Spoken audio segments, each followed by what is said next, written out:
লাশ এখনই বাংলাদেশ সিআইডিকে ফোন দিতে হবে। এসিপি পদ্মমান। হ্যালো স্যার, গোপালগঞ্জ মেডিকেলের সামনে একটি লাশ পাওয়া গেছে। ভাইয়া। জি স্যার। গোপালগঞ্জ মেডিকেলের সামনে লাশ পাওয়া গেছে, তাড়াতাড়ি গাড়ি বের করো। স্যার গাড়ি নিয়ে সারিকা অভিজিৎ ঘুরতে গেছে। কি করে?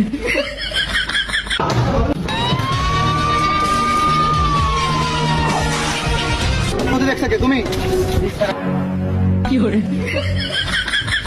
এই বল কিভাবে মরছিস? যদি বলতেই পারতো তাহলে আপনার আনছে কি কি করে?